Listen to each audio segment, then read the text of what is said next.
So Alec Dawson, the lead hero designer on Overwatch 2, tweeted out, "We'll be making some tuning adjustments to Roadhog's Take a Breather before the weekend, aiming for tomorrow. Roadhog has jumped up in viability across all rank thresholds, but there's room here to increase Take a Breather's impact overall." So, assuming this is a buff overall, yes. There might be some Roadhog buffs today. We'll see. But here's the second thing that we're gonna read today. Okay, so this is the director's take retrospective from BlizzCon 2023. A little event happened 2 weeks ago, and I was lucky enough to be a part of it, and all of you were too. BlizzCon isn't just for those who attend the show in person. It's also a time where we get to connect with fans around the world and show off more of the game than we normally do. And this year we even ran an event in-game with playable version of our just announced hero, Mauga. I like to run through the show. This is particularly a recap, a correction to misunderstandings around announcements we made, and a bit of the sentimental journey. If you're not into that and just want the deets on Mauga changes, skip to paragraph 3. Don't worry, I don't mind. Let's start with Clash. We announced our next new game mode as well as one of the maps, Hanaoka, which will be part of its debut. Oh, that's the Hanamura map. Watching through some of the videos that people made off our introduction to the mode, it was clear that I talked way too long about 2CP. But it also felt there was some confusion over the match length. It's 5 CP, chat. The new mode is 5 CP, which is basically, if you guys ever played TF2, it's like TF2, like Badlands or something. I don't know. It's like you start with 2 points, there's one in the middle, you both fight for the middle one, and it's basically a tug of war. Or Gorge, yeah, Gorge is a really a good one. Also, I'm on drugs, so bear with me here. Can you explain it like I'm 5? Yes, you capture a point, you get a point. Whoever has the most points at the end wins. Bang. This has been one of the most difficult parts of the mode to solve. Traditionally, 5 CP game modes had edge cases where there was never a clear winner. Some games use a phase, like sudden death, in order to rein in the game's length, but we don't want to have matches that could go this long. So we've been experimenting with a scoring system, which we alluded to at BlizzCon, as well as an alternate where the match ends after a set amount of time, with the winner being decided by whoever is controlling more points on the map. I don't think that's good, because let's say you have like 5. Let's say you have 3 points for the whole game, and then you couldn't get the last one, and then the other team caps 3 at the end, and then you just lose, even though you were clearly winning the whole game. I don't know about that one. We're still iterating here, but our goal is to have a game mode that moves back and forth across the map and also enforces a clear time limit. So it's basically like, it's basically like the game mode. Told you guys. Let's talk Mauga. This hero is so cool. We've heard so much love for his art, his over-the-top personality, and his gameplay kit. After the trial, we also heard feedback that he felt pretty weak. Wow, really? A lot of people were telling me that he was strong. I didn't get to play the character because I was at BlizzCon and I was co-streaming the Overwatch World Cup games. So that's actually kind of interesting. Our stats show him a bit on the average to weak side, with him underperforming even at the more higher skill tiers. Really? We would like Mauga to feel strong at launch, so we're implementing a set of changes to his tuning at the start of Season 8. The goal here will be to increase his survivability, make his damage against smaller targets more reliable, and reduce his damage output versus large characters, like tanks. We're still a few weeks away from launch, so it's not that useful for me to go over the exact numbers, but here are the changes we're looking at so far. Yeah, I didn't get to play him, so I have no idea. Supports kind of just farm him for ult? You mean healers? Healers farm him. Replace a chunk of his health with armor. We're experimenting with 150 internally. Reduce the size of his head hit volume. Increase the damage reduction on overrun. Originally it was at 30%, but we're testing it at 50%. Also, this can no longer be interrupted by hack. Increase the lifesteal on cardiac overdrive. There are also a few changes in flight for his weapons. We're testing out different spreads and fire rates when using both guns simultaneously, as well as different damage, ammo, and fall off numbers. We'll have more details on those as they solidify. Interesting. So the Mauga event was the first time we released the hero as a trial. We think it was successful for a lot of reasons. We got a lot of great feedback from players, good data on the hero, and also have enough time in advance to make some serious set of changes, as well as a really fun event for the game. We think that this could be a great template going forward, not only for the heroes, but possibly for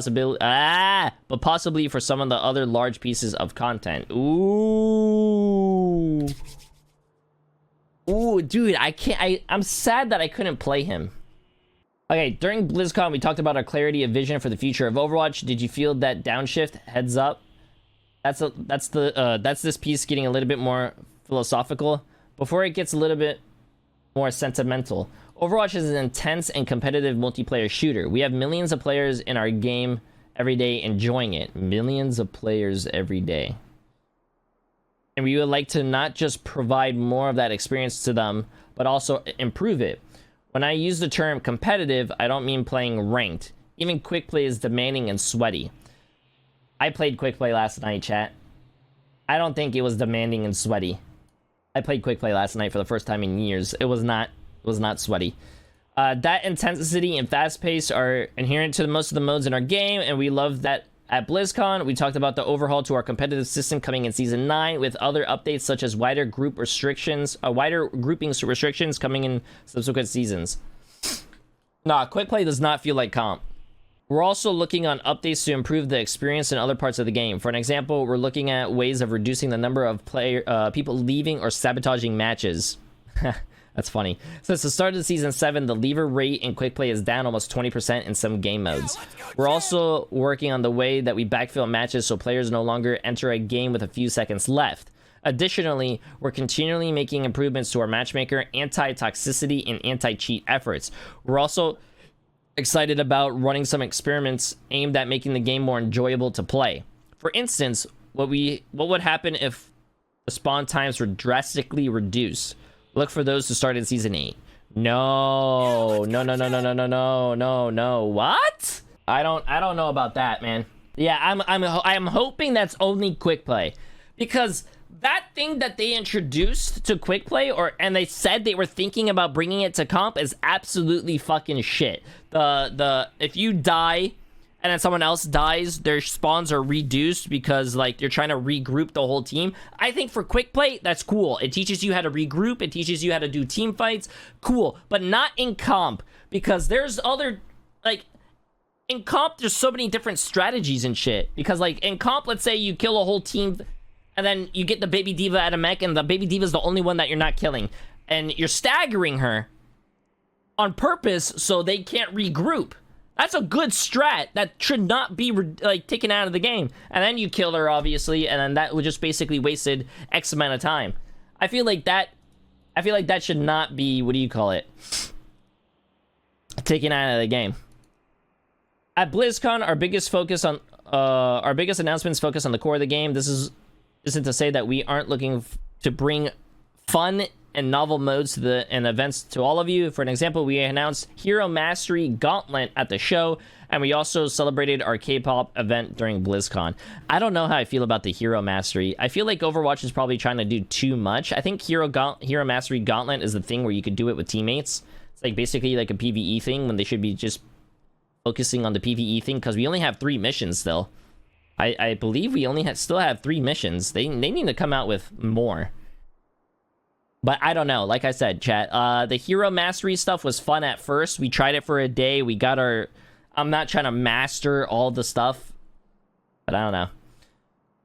We have now so much more of this in the works. Some centered around PvP, some around PvE, some both, and that this might take a little... might be a little harder to categorize. We're excited for these modes and events, but didn't talk about them much. I don't want any of you to get the wrong idea. Here, we're still committed to the events like this, but we want these to be a little surprise and delight moment for our players. Alright. One of the most emotionally satisfying parts of BlizzCon is talking to fans around the world. True, that was a lot of fun. Meeting people who watched me and wanting to take like photos and like signatures and whatnot. That was a lot of fun. Except for that one kid that wanted a photo, and I told him, give me 1 second, because I was doing an interview and I don't know where he went, and he didn't get his photo, and now I feel like he hates the fuck out of me because I didn't give him what he wants. He's still probably out there. I'm sorry. I feel, chat, I talk about this guy so much. He lives in my head rent-free. A lot of you really love Overwatch as well as other Blizzard games, and we all gathered together in Anaheim to celebrate that passion. Talking to all of you and hearing your stories puts so much more of what we do into perspective. It's easy to get lost in the details of the game development or partially anonymous feedback we get online, but listening to a story about how two people met in Overwatch got married. Oh. I've been playing this game for fucking 7 years. When is it my turn? I've been playing this game for 7 years. When is it my turn? 7! 7! And now we're expecting their first child. Is a different thing to get all together. 7! I put almost 20,000 hours in this game. I'm still looking. I'm still looking. 7! A mother who has never played our game flew in from Texas to bring her son to the convention. Aw, that's cute. W mother, bro. W mother. That's cute as shit. A couple who bonded through Overwatch got engaged at BlizzCon. 7! 7! 10 to 14 hours a day! I haven't found them yet! 7! This show left me and so many others at the Overwatch team recharged, re-energized, and ready to dive back into the game and the universe that we love. It is a little ironic, but to me, it makes total sense that a show where we felt the love of our community is also the same show that reminded me of why I make games in the first place. I'm also grateful to all of you, and I can only hope that the energy and passion that we put into our game can be enough to thank you. Thanks for reading, and we'll see you in game.